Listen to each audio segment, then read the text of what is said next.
We bring in 14 students per summer, and we house them at the dorms at the University of Utah. They're treated just like any other college kid, though we definitely bring in rising high school seniors. So I think that's, in many cases, the first time that some of these kids have lived away from home. So I think it's a bit of an eye-opener, but an incredible opportunity. They spend 10 weeks in the summer working in the labs here at HCI.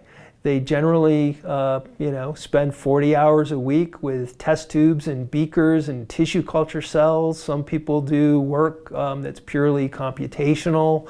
Other trainees work with mouse models of cancer or zebrafish models of cancer. So we really try to give them a good taste of what it's like to be a bench research scientist.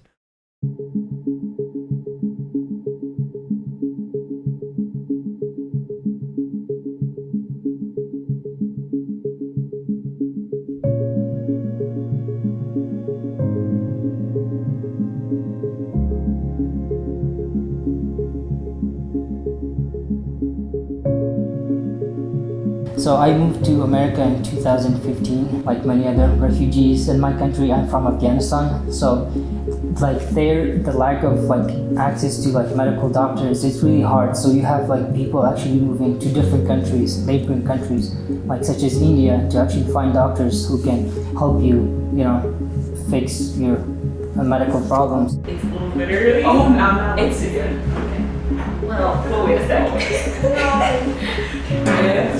You guys, I think you guys are right. So both my parents are immigrants from Vietnam, and there's just a lot of standards in the Asian community, and then on top of that, it's parents wanting to see you succeed because they come to America, land of opportunities.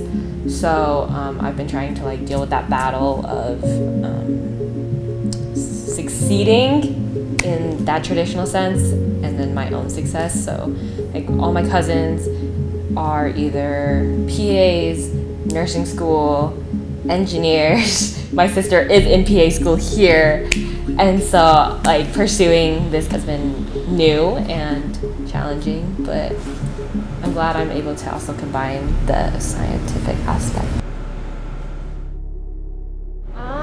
Right now I'm just pipetting some of this glutamine solution so we can allocate the cell culture when my mentor is finished with her lunch. So just the airflow, this goes up and then it goes down, and so right here is all sterile in between the vents. And so when you're working with cells, obviously you want it to be as sterile as possible.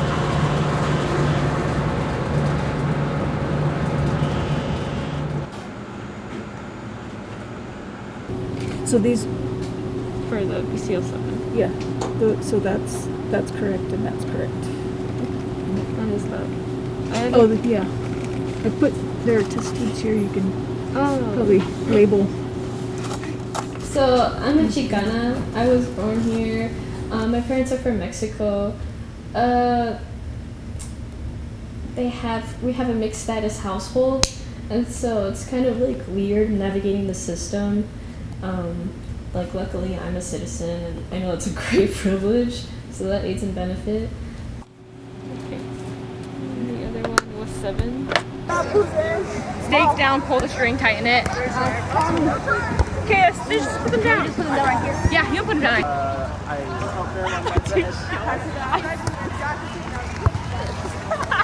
Okay, there you go.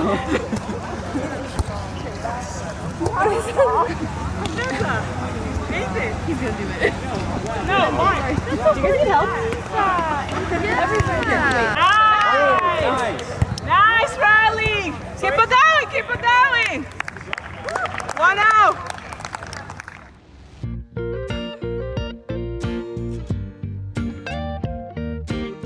So this is what I made. It's ensalada de pollo. It has potatoes, carrots, mayo, chicken.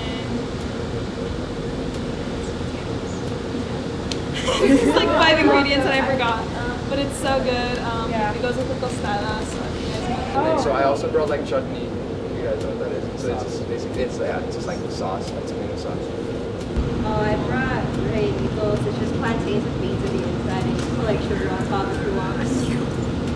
I made, I feel like I made it.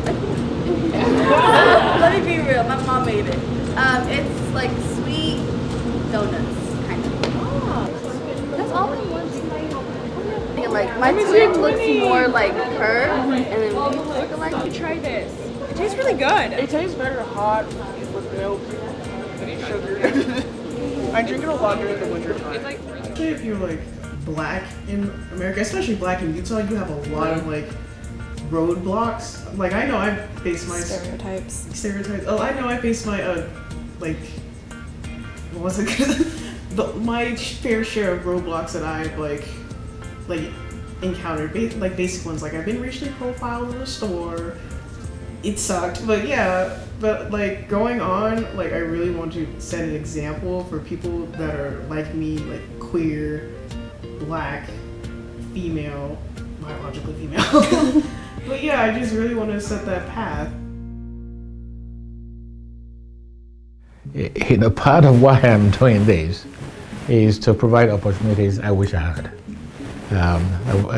Opportunities that I wish I had. And I am committed to ensure that what took me this much time, maybe 10 years, 15 years, because of how less opportunities or few opportunities were available, that if perhaps we could shorten the how long it would take the next generation, because we honestly don't have that time to spare.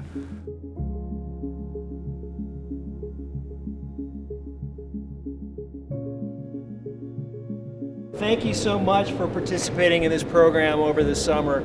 Hopefully you guys have enjoyed it as much as I've enjoyed it. This is, to be completely honest, the most favorite part of my job. I really love, leading this program and helping young students really think about what a career in biomedical research might look like. The total highlight of my year. And this is something we really value at Huntsman Cancer Institute. This program's been going for 6 years now, and we plan to continue it as long as we can get it funded by the National Institutes of Health and National Cancer Institute. So, our real pleasure to host you guys this summer. Hopefully you all come back next year for another experience.